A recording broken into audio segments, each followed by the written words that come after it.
J'ai envie de passer surtout un message aux personnes queer qui verront du coup cette interview, qui font partie des spectatrices en fait de ces films.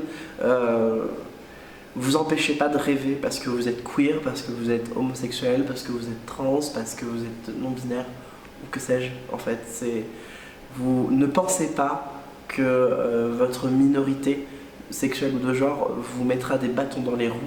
On est dans un tournant en fait, où là en ce moment les choses sont en train de changer. Les gens sont en train de comprendre que nos histoires sont aussi universelles que n'importe qui.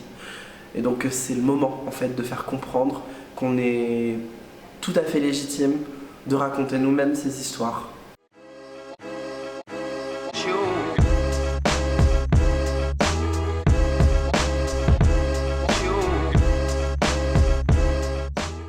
Alors, bonjour, moi c'est La Briochée, vous avez pu me voir dans la première saison de Drag Race France sur France 2 et France TV Slash.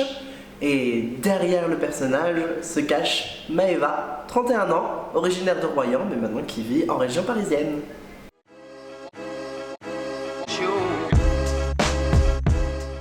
Donc le drag, qu'est-ce que c'est? En fait, c'est créer un personnage extravagant, lumineux, qu'on va porter sur scène à travers des performances, donc des performances chantées, des performances dansées, des lip-sync, qu'il s'agit en fait de bouger ses lèvres sur un chanteur ou une chanteuse pour donner l'illusion que c'est nous qui chantons.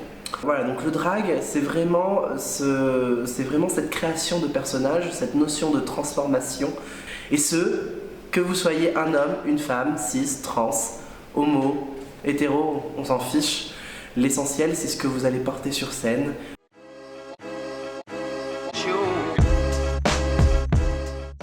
Alors, je me suis tourné vers le drag. Alors bien sûr, j'y ai amené toutes mes références qui me plaisent, mais je me suis tourné vers le drag parce que j'arrivais à un point où j'avais envie de contrôler mon art. J'avais envie de proposer ce que je voulais sans que personne n'ait rien à leur dire. Ce que j'aime bien, c'est de me dire que moi, en tant que Maëva, je suis la metteuse en scène en fait de La Briochée.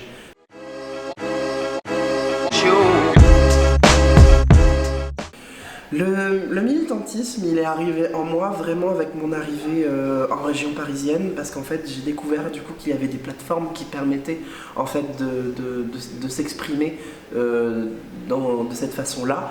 Avant, moi j'ai travaillé dans le tourisme pendant plusieurs années et je pouvais pas vraiment exprimer le fait que j'étais une femme trans, que j'étais une personne queer et féministe, tout ce que ça peut engendrer. Et là vraiment j'ai découvert avec le drag que le politique et le militantisme est intimement lié à cet art. Avec Drag Race, j'ai eu la chance d'acquérir du coup une visibilité, une plateforme que je n'avais pas.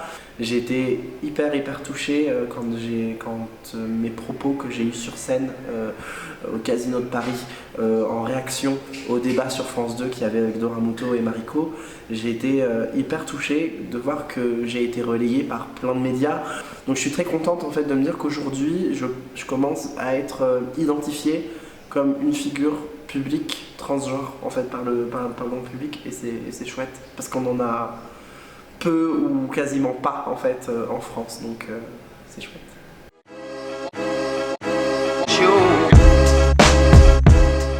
Ah mais pour moi c'est un vrai honneur déjà d'être marraine d'un festival de films queer. Je suis très cinéphile, je regarde beaucoup de films, je rêve de cinéma depuis que je suis petite, donc c'est pas un rêve que j'ai enterré en plus.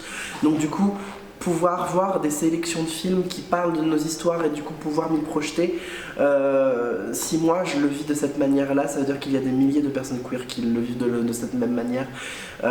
Comme je dis, en fait, nous faire exister dans des récits de fiction, nous faire exister au cinéma et à la télévision, c'est nous ancrer dans la réalité auprès de ceux qui ne nous connaissent pas ou qui ne nous connaissent que trop peu en fait. Du coup, pouvoir amener mon militantisme et aussi mes valeurs qui me sont du coup très chères à travers mon statut de marraine sur un festival comme celui-là, oui, j'en suis hyper honorée, je suis super heureuse et ça me fait très plaisir de savoir que des événements comme ça existent un peu partout en France, quoi.